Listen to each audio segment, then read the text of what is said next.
Good morning students. Next exercise 8.1 question number 5. Prove that the line segment joining the midpoint of two sides of the triangle. ஒரு triangle மூணு sides இருக்கு இல்லையா? அதுல ஏதாச்சும் ரெண்டு சைடுனுடைய midpoint, ஓகேவா? midpoint ஒரு டாட் வச்சு அத ஜாயின் பண்ற line segment. Prove that the line segment joining the midpoint of the two sides of the triangle is parallel to the third side. அதாவது ஒரு triangle உடைய ஏதாச்சும் ரெண்டு சைடுடைய midpointல இருந்து ஒரு லைனை டிரா பண்ணீங்கன்னா அந்த லைன் நீங்க யூஸ் பண்ண அந்த third side எப்படி இருக்கும்னா parallel இருக்கும் அப்படினு ப்ரூவ் பண்ணனும். It's parallel to third side அப்படினு ப்ரூவ் பண்ணிட்டு whose length is அதோட லெந்த் எப்படி இருக்கும்னா half of the length of the third side அப்படினு ப்ரூவ் பண்ணனும். அதோட லெந்த் எப்படி இருக்கும்னு நாம ப்ரூவ் பண்ணனும்னா third side உடைய லெந்த்ல இருந்து பாதியா இருக்கும் அப்படினு ப்ரூவ் பண்ண சொல்றாங்க. Prove that the line segment joining the midpoint of the two sides of a triangle is parallel to the third side whose length is half of the length of the third side. So அப்ப நான் ஒரு triangle எடுத்துக்கிறேன், ABC அப்படினு ஒரு triangle எடுத்துக்கிறேன். இதுல எந்த side வேணா நம்ம midpoint பிளாட் பண்ணிக்கலாம். ஏதாச்சும் ரெண்டு சைடு நான் என்ன பண்றேன்னா இங்க AB என்ற சைடுடைய midpoint-ஆ D ன்னு மென்ஷன் பண்ணிக்கிறேன். ABC ன்னு ஒரு triangle எடுத்துக்கிறேன்.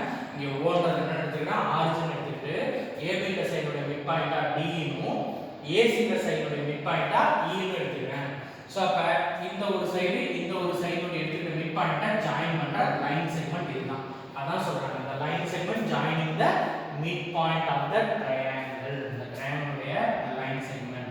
சோ இந்த D ன்ற பாயிண்ட ஜாயின் பண்ற லைன் செக்மெண்ட். இந்த லைன் செக்மெண்ட் தான் joining midpoint of two sides of the triangle is parallel to இந்த லைன் எப்படி இருக்குன்னு சொல்லனா BC க்கு parallel இருக்குன்னு சொல்லணும். இந்த line segment parallel to BC அப்படினு ப்ரூவ் பண்ணனும். செகண்ட் ப்ரூஃப் என்ன அப்படினா இதோட லெந்த் இந்த லெந்த்ல விட பாதியா இருக்கு அப்படினு ப்ரூவ் பண்ணனும். D யோட லெந்த் எப்படி இருக்குன்னா BC விட பாதியா இருக்கு அப்படினு ப்ரூவ் பண்ண போறோம். சோ ஓகே இங்க D ன்னு ஒரு பாயிண்ட் எடுத்தோம், இங்க E ன்னு ஒரு பாயிண்ட் எடுத்தோம், இந்த லைனை ஜாயின் பண்ணிட்டோம். ஓகே நம்ம O ஆரிஜின் எடுத்துக்கிறோம். சோ இப்போ A ன்ற பாயிண்ட் பொசிஷன் வெக்டாரை என்ன டினோட் பண்ணிக்கிறேன், A வெக்டார். B ன்ற பாயிண்ட் பொசிஷன் வெக்டாரை B வெக்டார்னு டினோட் பண்ணியாச்சு. C ன்ற பாயிண்ட் பொசிஷன் வெக்டாரை C வெக்டார் அப்படினு டினோட் பண்ணியாச்சு. நெக்ஸ்ட் D ங்கிறது மிட் பாயிண்ட் இல்லையா, அப்ப இதோட பொசிஷன் வெக்டார் கண்டுபிடிக்கணும்னா இந்த D ங்கிறது AB ன்ற சைடுல மிட் பாயிண்ட்ல லையா இருக்கு. A ன்ற பாயிண்டோட position vector A vector, B ன்ற பாயிண்டோட பொசிஷன் வெக்டார் B வெக்டார்.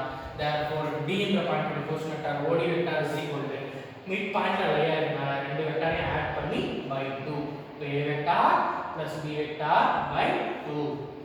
இதே மாதிரி E ன்ற பாயிண்டோட பொசிஷன் வெக்டார் எப்படி கண்டுபிடிக்கிறது, OE vector is equal to இது லையா இருக்கிற சைடு AC இல்லையா, A ங்கிறதுல position vector A vector, C னோட என்னது C வெக்டார். சோ அப்ப A vector plus C vector by 2. A vector plus C vector by 2. Next நாம என்ன ப்ரூவ் பண்ணோம், இந்த D is parallel to BC ன்னு ப்ரூவ் பண்ணோம் இல்லையா. அதனால ஃபர்ஸ்ட் D வெக்டார் எடுத்துக்கலாம். So D vector is equal to D vector எப்படி அதுல பொசிஷன் வெக்டாரா O ன்றது ஆரிஜின்னால OE second minus first. So OE vector minus OD vector. OE vector நமக்கு already தெரியும், A vector plus C vector by 2 minus OD vector என்னது A vector plus B vector by 2. So இந்த ரெண்டுலயும் 1/2 காமனா எடுத்துட்டீங்கன்னா நமக்கு என்ன இருக்கும், A vector plus C vector, இந்த மைனஸ் உள்ள கொண்டு போனீங்கன்னா minus A vector minus B வெக்டார்னு கிடைக்கும். இங்க இருக்கிற plus A வெக்டார் இங்க இருக்கிற மைனஸ் A வெக்டார் கேன்சல் ஆயிடுச்சு அப்படினா 1/2 into C vector minus B vector. C வெக்டார்ன்றது என்னோட பொசிஷன் வெக்டார், C ன்ற பாயிண்டோட பொசிஷன் வெக்டார் இல்லையா. C vector OC vector minus OB vector எழுதலாம். B வெக்டார் எழுதலாம் OB வெக்டார். சோ அப்ப 1/2 into OC vector minus OB vector. OC vector minus OB வெக்டார்ன்றது என்னோட position vector எழுதலாம் BC vector. என்ன சொல்லலாம், BC வெக்டார். சோ அப்ப D vector is equal to 1/2 into BC vector. one vector is a scalar multiple of another vector இருந்துச்சுனா அந்த ரெண்டு vectors நம்ம என்ன சொல்லலாம், parallel அப்படினு சொல்லலாம். இப்ப D vector is 1/2 into BC vector அப்படிங்கறனால நம்ம D வெக்டாரும் BC என்னவா இருக்குன்னு சொல்லிடலாம், parallel அப்படினு சொல்லலாம். சோ அப்ப இதுல இருந்து நம்ம என்ன கன்க்ளூஷன் சொல்லலாம்னா D is parallel to BC. அதான் இப்ப சொன்னாங்க இந்த ஜாயின் பண்ற இந்த line segment D is parallel to the third side அப்படினு சொன்னாங்க. அதே மாதிரி ப்ரூவ் பண்ணியாச்சு D is parallel to BC. அடுத்து என்ன சொல்றாங்க, இதோட லெந்த் இந்த லெந்த்ல இருந்து பாதியா இருக்கும் அப்படினு சொல்றாங்க. சோ அப்ப அந்த லெந்த் வேணும்னா அந்த வெக்டாருக்கு என்ன எடுக்கணும், மேக்னிட்யூட் எடுக்கணும். ஒரு வெக்டாருக்கு லெந்த் கண்டுபிடிக்கணும், அந்த வெக்டாருக்கு என்ன எடுக்கணும், மேக்னிட்யூட் எடுக்கணும். மேக்னிட்யூட் கண்டுபிடிக்கணும். மாடுலஸ் எடுக்கிறேன். அப்போ modulus of b vector is equal to 1/2ன்றது ஸ்கேலார் தான், மாடுலஸ் எடுத்தாலும் 1/2 தான் into modulus of bc vector. அப்போ modulus of a vector right பண்ணிட்டீங்களா a. ஸோ அப்போ modulus of b vector right பண்ணா இது ஸ்கேலாரா மாறிடும். மாடுலஸ் எடுக்கும் ஒரு வெக்டாருக்கு மாடுலஸ் எடுக்கும் ஒரு ஸ்கேலாரா மாறிடும். therefore d is equal to 1/2 into bc கிடைக்கும். d is equal to 1/2 into bc. இப்போ d ன்றது இதோட லெந்த், இப்போ ஸ்கேலார் குவாண்டிட்டியா மாறிடுச்சு. அப்ப length half of the length of the third side சொன்னாங்க பாருங்க. third side உடைய length உடைய half ஆ இருக்கும். அப்ப d ஓட length எப்படி இருக்கும்னா bc ன்ற length விட பாதியா இருக்கும். சோ இதான் உங்க செகண்டா கேட்டது. அப்ப first d parallel to bc சொல்லியாச்சு.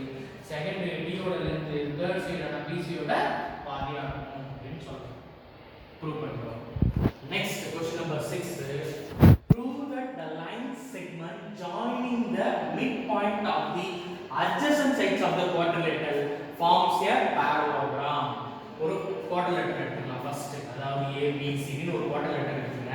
இந்த quadrilateral என்ன பண்றோம்னா இந்த quadrilateral உடைய midpoint adjacent sides ஓட midpoint எல்லாம் புள்ளியிடலாம்.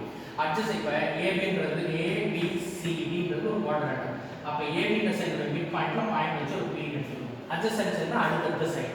அப்ப அதுக்கு அடுத்த சைடு BC னுடைய midpointல பாயிண்ட் வச்சு Q ன்னு எடுத்துக்கலாம். அதுக்கு அடுத்த சைடு C அதனுடைய மிட் பாயிண்ட்ல பாயிண்ட் வச்சு R எடுத்துக்கிறேன். அதுக்கு அடுத்த சைடு D அதனுடைய மிட் பாயிண்ட்ல S ன்னு எடுத்துக்கிறேன். சோ அப்ப என்ன சொல்றாங்கன்னா ஒரு குவாட்ரிலேட்டரல்ல இந்த அட்ஜசன்ட் சைட்ஸோட மிட் பாயிண்ட் எல்லாம் இந்த மாதிரி PQRS எடுத்துட்டு அத ஜாயின் பண்ண சொல்றாங்க. the line segment joining the midpoint of the adjacent sides of the quadrilateral. இதுதான் என்னது mid point of the adjacent sides of the quadrilateral. இத ஜாயின் பண்றீங்க. ஜாயின் பண்ணா PQ QR RS then SP கிடைக்கும். அப்படி கிடைக்கிற இந்த ஷேப்பை தான் நம்ம என்ன ப்ரூவ் பண்ணோம் parallelogram அப்படின்னு ப்ரூவ் பண்ணோம். இந்த குவாட்ரிலேட்டரல்ல இருக்கிற மிட் பாயிண்ட்ஸை நீங்க மிட் பாயிண்ட் எடுத்துக்கிட்டீங்க. அந்த மிட் பாயிண்ட்டை ஜாயின் பண்ற லைன் செக்மெண்ட் உள்ள ஒரு ஷேப்பை ஃபார்ம் பண்ணுது. அந்த ஷேப்பை தான் நம்ம என்ன ப்ரூவ் பண்ணோம் parallelogram அப்படின்னு நம்ம ப்ரூவ் பண்ணோம். ஸோ இப்போ என்ன பண்றேன் இந்த parallelogram ப்ரூவ் பண்றதுக்கு முன்னாடி ஒவ்வொரு கொஸ்டின் அட்டாச் பண்ணிக்கலாம். Pன்றது என்னது ABன்ற இதனுடைய mid point. So P is the midpoint of AB. அப்ப P ஓட கோஷன் என்ன எழுதலாம்? OP vector is equal to OA vector plus OB vector by 2. OA vector plus OB vector by 2 midpoint இல்லையா? So ரெண்டுத்தையும் add பண்ணி 2 ஆல டிவைட் பண்றோம். அடுத்து Q ன்றது யாரோட midpoint? BC இந்த சைடோட midpoint. அப்ப Q ஓட கோஷன் என்ன? OQ vector is equal to OB vector plus OC vector by 2. அடுத்து R ன்றது CD ன்ற midpoint. அப்ப R உடைய position vector OR vector is equal to OC vector plus OD vector by 2. OC vector plus OD vector by 2 அப்படின்னு எழுதலாம். அடுத்து S ன்றது என்னோட mid point AD. S is the midpoint of AD vector. So அப்ப இதை எப்படி எழுதலாம்னா OS vector is equal to OA vector plus OD vector by 2. இது ரெண்டு மிட் பாயிண்ட்னால ரெண்டுத்தையும் ஆட் பண்ணி 2 போட்டாச்சு. இப்போ நம்ம என்ன ப்ரூவ் பண்ணோம்? இத parallelogram ப்ரூவ் பண்ணோம். Parallelogram. Parallelogram means opposite sides are எப்படி இருக்கணும்? Parallel or equal. அதனால ஃபர்ஸ்ட் இந்த உள்ள இருக்கிற இந்த சைடு எடுத்துக்கிறேன், PQ எடுத்துக்கிறேன். சோ இந்த PQ வை நம்ம எப்படி எழுதலாம்? கோஷன் வெக்டாரா OQ minus OP ன்னு எழுதலாம். ஆல்ரெடி OQ நாங்க கண்டுபிடிச்சு வச்சிருக்கோம். OP vector plus OC vector by 2 minus OB vector எப்படி எழுதலாம்னா OA vector plus OB vector by 2. denominator same add பண்ணா OB vector plus OC vector minus OA vector minus OB vector by 2 plus OB vector minus OB vector cancel ஆயிடும். அப்போ OC vector minus OA vector by 2. அப்ப இது எப்படி எழுதலாம்? OC minus OA கோஷன் vector எப்படி எழுதலாம்னா AC vector ன்னு எழுதலாம். இங்க டிவைட் பை என்ன இருக்கு 2. Second minus first. OC vector minus OA vector நம்ம என்ன எழுதலாம்? AC vector by 2. இது நம்ம வந்து PQ வெக்டார் கண்டுபிடிச்சிருக்கோம். அடுத்து நம்ம parallelogram என்னது? opposite sides are parallel or equal னு சொன்னோம் இல்லையா? அப்ப PQ க்கு ஆப்போசிட் சைடுல என்ன இருக்கு? SR. அத கண்டுபிடிக்க போறோம். SR வெக்டார் எப்படி எழுதலாம் அப்படினா OR vector minus OS vector. OR vector already நமக்கு தெரியும். OC vector plus OD vector by 2 minus OS vector also தெரியும். OA vector plus OD vector by 2. denominator same. OC vector plus OD vector minus OA vector minus OD vector. so plus OD vector minus OD vector cancel. அப்போ OC vector minus OA vector by 2. இது எதோட position vector? OC vector minus OA vector எப்படி எழுதலாம்? கோஷன் வெக்டாரா AC vector second minus first. by 2. So அப்ப SR vector is equal to AC vector by 2 and PQ vector also AC vector by 2. So ரெண்டும் same நான் opposite sides நம்ம என்ன சொல்லிடலாம் equal. Opposite sides என்ன சொல்லிடலாம் ஈக்குவல். அப்ப இந்த ஆப்போசிட் சைட்ஸ் ஈக்குவல்னு சொன்ன மாதிரி similarly PS vector also equal to QR vector அப்படின்னு ப்ரூவ் பண்ணோம். Similarly we can prove that PS vector is equal to QR vector. அதனால நீங்க கூட PS vector எடுத்து ப்ரூவ் பண்ணுங்க. So PS vector similarly இதே மாதிரி ப்ரூவ் பண்ணீங்கன்னா உங்களுக்கு PS vector QR vector எப்படி கிடைக்கும் ஈக்குவல்னு கிடைக்கும். So அப்ப PQ is equal to SR னு சொல்லியாச்சு. Next PS is equal to QR னு சொல்லியாச்சு. அப்ப உள்ள இருக்கிற இந்த சைடுல ஆப்போசிட் சைட்ஸ்லாம் parallelogram இருக்கறனால ஆப்போசிட் சைட்ஸ் parallel இருக்கறனால ஆப்போசிட் சைட்ஸ் parallel அது ஈக்குவலா இருந்தா கண்டிப்பா என்னவா இருக்கும் parallelogram இருக்கும். therefore உள்ள இருக்கிற ஷேப் PQRS கண்டிப்பா என்னவா தான் இருக்கும் parallelogram தான் இருக்கும். அப்ப ஒரு குவாட்ரிலேட்டரோட adjacent sides குவாட்ரிலேட்டரோட மிட் பாயிண்ட் adjacent sides ஓட மிட் பாயிண்ட் எல்லாம் கனெக்ட் பண்ணி ஒரு டயகிராம் டிரா பண்ணா கண்டிப்பா என்னவா இருக்கும் அப்படினா